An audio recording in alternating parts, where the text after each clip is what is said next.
जोडेर विकास गर्ने हो भने हामीले समृद्ध धादिङ बनाउन सक्छौँ। 20 वर्षको धादिङ, कम्तीमा पनि 20 वर्षको धादिङ कस्तो हुन्छ भनेर अहिले नै परिकल्पना गरेर हामी सबै मिलेर काम गरौँ। पक्कै पनि धादिङलाई हामी समृद्ध बनाउन सक्छौँ। र आउने फागुन 21 गते म यहाँहरू सम्पूर्णलाई अनुरोध गर्न चाहन्छु, एकचोटि राष्ट्रिय स्वतन्त्र पार्टीलाई पालो दिनुहोस्, हामी मौका दिनुहोस्। हामी पक्कै फरक तरिकाले काम गर्छौँ। संवाद कार्यक्रम अन्तर्गत गङ्गा जमुनाको केही भागहरू घुम्यौँ र धादिङ बेसीबाट दामनपाखरी मार्ग हुँदै हामीले ताजिमराङ, तावल, चिम्चोक, छलाङ, गुम्दी होमस्टे, सातदोबटे, फुलखर्क, ढाप बजार हामीले अस्ति सक्यौँ भने हिजो फेरि हामीले वडा नम्बर 7 को धजे, भोले, बाँसखर्क, बुढाथुम, डाँडाघरे आएर मुसुरे भएर डाँडाघरमा आएर बस्यौँ। हामी फेरि वडा नम्बर 6 को केही भागहरू डाँडागाउँ, मङ्सिरे, कात्तिके, आरुबटे, भैँसे, महालक्ष्मी, कार्की गाउँ, नयाँ पुल, फेरि बुढाथुमको केही एरियाहरू घुम्ने प्लान गरेका छौँ र हामी त्यहाँको जनताहरूसँग जनसंवाद कार्यक्रमहरू सञ्चालन गर्नेछौँ। र यो समग्र हामीले घुम्दाखेरिमा यो ठाउँ विशेष गरिकन विकट छ तर सम्भावना छ। विकासको मोडेलहरूलाई परिवर्तन गर्न जरुरी छ।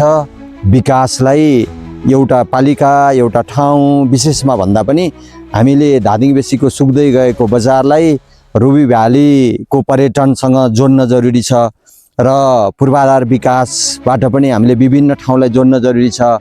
यहाँ तामाङ गुरुङहरूको विशेषता, आदिवासीहरूको बाहुल्यता भएको ठाउँहरू जहाँ संस्कृतिको धनी छ, यो संस्कृतिले एउटा संस्कृतिलाई अर्को संस्कृतिलाई जोड्न जरुरी छ। अहिले आएको हाम्रो आइटी बेस्डमा जुन छ यो प्रविधिको हिसाबले पनि यो ठाउँहरूलाई जोड्न जरुरी छ। त्यसकारणले एकल विषय विकास भन्दा पनि एकले अर्को ठाउँ भूगोलको हिसाबले, संस्कृतिको हिसाबले, जनजाति जात जाति जनजातिको हिसाबले र सम्भावनाको हिसाबले हामीले एउटा पालिका अर्को पालिका, एउटा ठाउँ अर्को ठाउँलाई जोड्यौँ भने हामीले यो ठाउँहरूलाई समृद्ध बनाउन सक्छौँ, यहाँको मान्छेहरूलाई समृद्ध बनाउन सक्छौँ भन्ने लाग्यो। यो भन्दा भन्दै यहाँका मानिसहरूले विशेष गरिकन के कुराहरूमा बढी जोड गरिरहेछ भनेर भन्दा तपाईले यो एरियाहरू देख्न सक्नुहुन्छ, यत्रो जग्गाहरू देख्न सक्नुहुन्छ, यत्रो वनहरू देख्न सक्नुहुन्छ। उहाँहरूले भन्नुभएको कृषिसँग सम्बन्धित सिँचाइको कुराहरू गर्नुभएको छ, पर्यटनको सम्भावना म्याक्सिमम छ, पर्यटनको कुरा गर्नुभएको छ। शिक्षा अलिकति हामीले व्यावसायिक बनाउनु पर्यो। यहाँबाट धेरै मान्छेहरू विशेष गरिकन पर्यटनको क्षेत्रमा काम गर्ने श्रमजीवीहरू यहाँबाट पठाउने गरेका छ।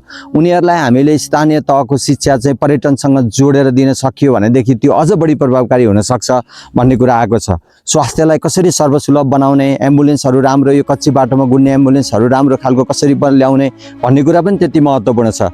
त्यस्तै अर्को महत्त्वपूर्ण कुरो पूर्वाधार विकास। पूर्वाधार विकासमा विशेष गरिकन उहाँहरूले सडकको कुरा, दामनपाखरी मार्गको, त्यस्तै अरू सडकहरूको विषयमा धेरै कुरा गर्नुभएको छ भने सबैभन्दा महत्त्वपूर्ण कुरा उहाँहरूले पूर्वाधारको विषयमा गर्नुभएको हाम्रो आँखु खोला हाइड्रो पावर नजिकै रहेको लपाङ बेसीमा बन्ने पुल, त्यो असाध्यै माग भएको छ। यसको डिपिआर पनि भयो भन्ने छ, तर यसमा अहिले काम त्यति जुन द्रुत गतिमा हुनुपर्ने हो त्यो भएको छैन छ। यसलाई चाहिँ तुरुन्तै निर्माणको कामहरू अगाडि बढाउनु पर्ने माग गर्नुभएको छ, जसले गङ्गा जमुना, त्रिपुरा सुन्दरी, नेत्रावतीलाई जोड्छ र वास्तवमा यहाँ जति मान्छेले यातायातमा समय खर्च गरी यातायातमा जुन भाडा स्वरूप मान्छेले पैसा खर्च गरेको छ, टाइम खर्च गरेको छ, त्यो बचाउन सकिन्छ र यसले जनजीवनलाई सुविधा दिन सक्छ भन्ने छ। भने समग्रमा भन्दाखेरिमा यो ठाउँ हाम्रो भूगोलको हिसाबले विकट छ तर सम्भावना छ।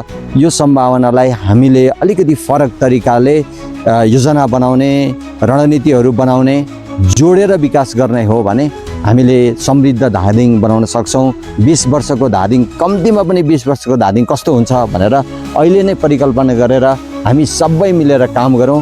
पक्कै पनि धादिङलाई हामी समृद्ध बनाउन सक्छौँ। र आउने फागुन 21 गते म यहाँहरू सम्पूर्णलाई अनुरोध गर्न चाहन्छु, एकचोटि राष्ट्रिय स्वतन्त्र पार्टीलाई पालो दिनुहोस्, हामी मौका दिनुहोस्। हामी पक्कै फरक तरिकाले काम गर्छौँ। काम एजेन्डा उस्तै छ तर काम गर्ने तरिकामा पक्कै पनि हामी फरकपन ल्याउनेछौँ र एउटा समृद्ध धादिङ बनाउनको लागि निर्वाचन क्षेत्र नम्बर 2 को तर्फबाट हामी प्रतिबद्धता व्यक्त पनि गर्न चाहन्छौँ। र यही नागरिक संवादको कार्यक्रममा भोलि हामी ज्वालामुखी जाँदैछौँ। फेरि के ज्वालामुखीको ठाउँहरू बताउँछौँ कहाँ कहाँ जान्छौँ भनेर 1 2 3 पहिलो प्राथमिकता हामीले राखिरहेका छौँ। त्यो पछाडि फेरि हामी धादिङ बेसे नीलकण्ठ आउँछौँ र त्यसपछि नेतापट्टि डोमजङको कुरा पनि छ। अनि हामी फेरि रुबीभाली जान्छौँ र यो समग्र नागरिक संवादको आधारमा आएको सुझावहरूको आधारमा हामीले धादिङको एउटा अलग्गै वाचा पत्र भनौँ अथवा प्रतिबद्धता पत्र चाहिँ नि हामी तयार गर्नेछौँ र यहाँहरू समक्ष चाहिँ पुनः आउनेछौँ। हस्, सबैजनालाई धेरै धेरै धन्यवाद बसेरीबाट।